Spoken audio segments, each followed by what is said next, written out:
Now we begin this broadcast with our continuing coverage of the G7 of the Global 7 Summit, which is underway in Cornwall, United Kingdom. The second day of the summit saw a range of actions on China's growing influence, tensions surrounding post-Brexit deal, and a roadmap for global economic recovery from the COVID pandemic. In a move to rein in China's expansionist motives and oppose China's Belt and Road Initiative, the G7 has unveiled US-led plans to counter China in infrastructure funding for poorer nations. China has been widely criticized for saddling small countries with unmanageable debt. As part of its trillion-dollar Belt and Road Initiative, it has lent money for projects stretching across Asia, Africa, Latin America, and even Europe. The G7 leaders addressed strategic competition with China, and in order to help meet the tremendous infrastructure need in low and middle income countries, the top economies have committed to concentrate actions against Beijing. At its first in-person summit since 2019, the G7 leaders also reached consensus on the need for a shared approach to China's human rights abuses.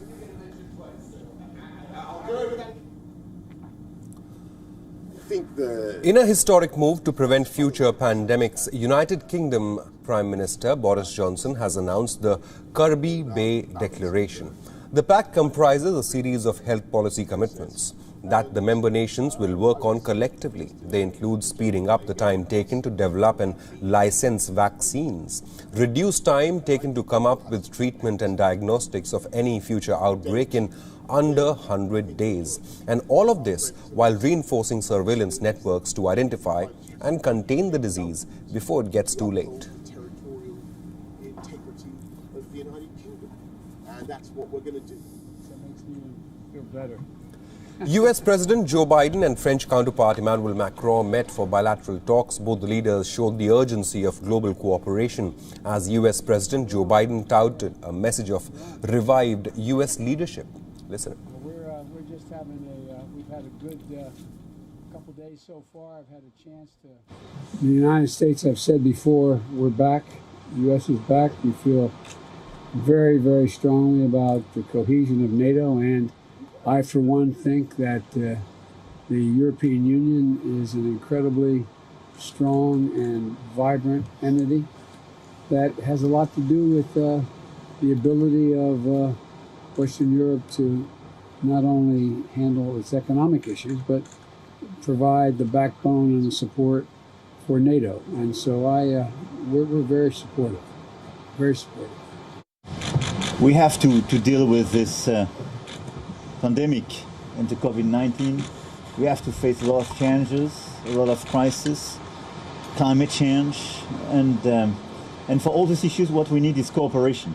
And I think it's great to have the US president part of the club and very willing to cooperate. And I think that what you demonstrate is that leadership is partnership. Protests on the streets of Cornwall continued on day 2 of the G7 meet. Thousands of protesters marched as leaders of the world's richest nations gathered to discuss coronavirus pandemic and other key issues.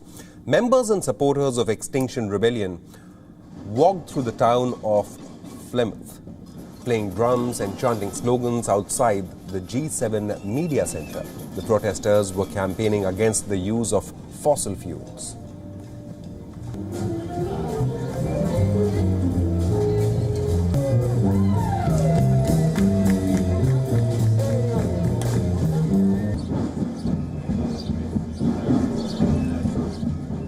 So we're sounding the alarm and we're calling out greenwashing today about the leaders of the G7. They have been drowning us in promises and not delivering. So we're here to say to them, it's time to actually take action.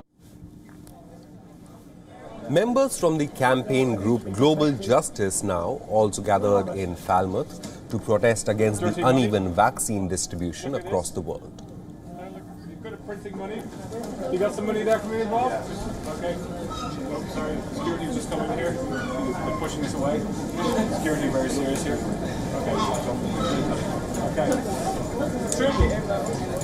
What are you doing? Not only this, an environmental group called Surfers Against Sewage protested at Gillen-based beach in Falmouth. 12 ocean activists floated on boards holding a banner to put ocean health at the heart of the ongoing G7 summit.